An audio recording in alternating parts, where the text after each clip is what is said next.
Hey, what's up everyone, and welcome to another video. In this one, I will go over the essential items that I keep in my bags at all time, and that I strongly recommend that you do as well. Some of them are specifically if you are a paladin, but others are great to have on you whatever class that you might play. To prevent this video from being too long though, there will be a part 1 and a part 2, and this one will go over the consumables, the raid items, the reagents, and the proficient gear. So without further ado, let's get right into it. But before we get into more details though, I just want to reiterate something that I have been saying for a while now, and it is to have access to the biggest bags that you possibly can. And the easiest and cheapest ones to acquire are your regular 16 slot bags, and by that we mean mooncloth bags and traveler's backpack. These are mandatory to allow you to carry more items, and obviously that means that you can carry more gold. You will never have too many bag spaces, but you will always have too few. Bottomless bags and onyxia hide backpacks, which are 18 slot bags, are always a good investment, but keep in mind that they will cost you a few hundred gold. Don't forget that this also applies to the bags that you keep in your bank. Mana biscuits from the Argent Dawns are always something that I have on me, and the reason is simple. This is the best mana food possible alongside the mage water, and it's even better, and it also gives you health and mana back, while only using up one slot in your bag. So this obviously minimizes the clutter that can happen in your inventory. Major mana potions, I always keep those around as well because they are the best mana pots for raid progression, PvP, and etc. I also keep smaller ones for everyday use that are more expendable, and those are going to be normally greater and superior mana potions.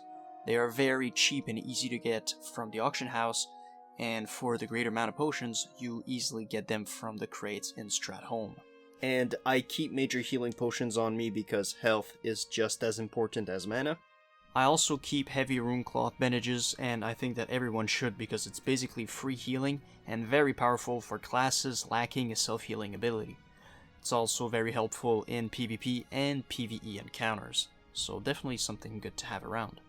I also like to keep Nightfin soup on me because MP5 is a great stat for paladins, and they do not benefit from spirit as much as a druid or a priest can, unless they equip a specific set of gear that we will discuss in part 2.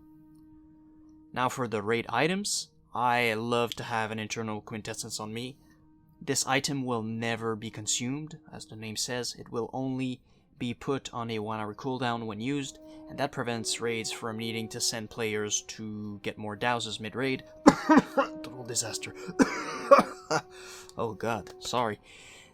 It is available since the Blackwing Lair patch and can be obtained once you have completed the chain quest to get the regular douses, and once you are also revered with the Hydraction Waterlord.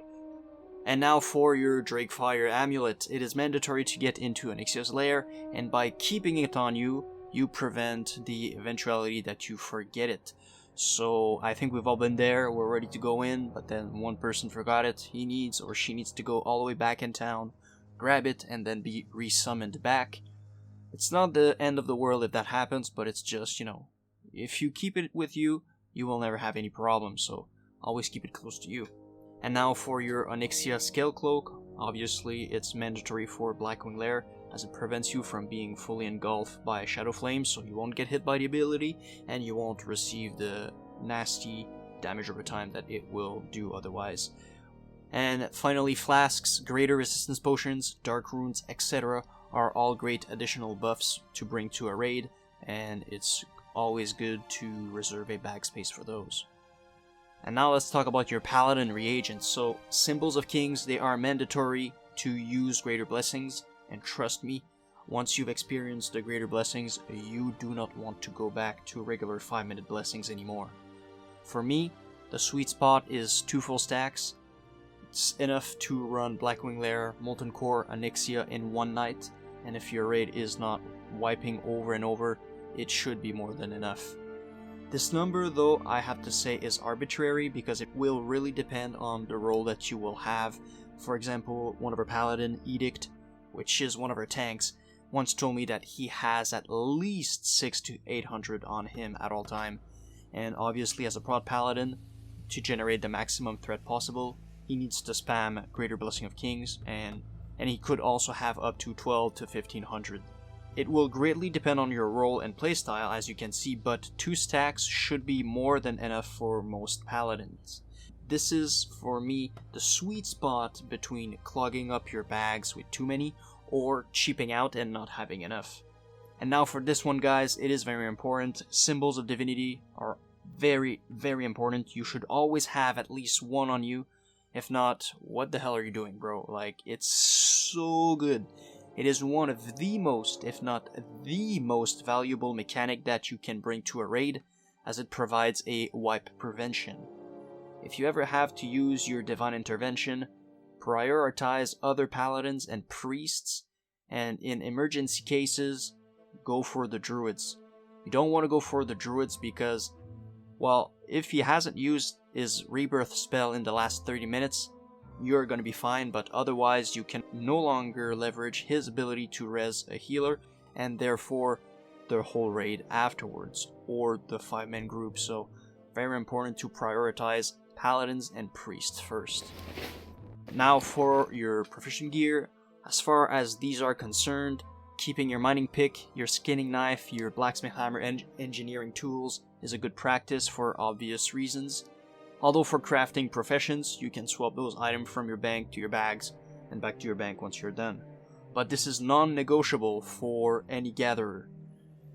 Just to get it out of the way, for a paladin, skinning is not the best profession because you cannot have more than 300 skills for the moment, because you cannot equip Finkel's dagger that drops from the beast, but once ZG is released, you will be able to get the sword that gives the same amount of plus skills, so then it's going to be a little bit better.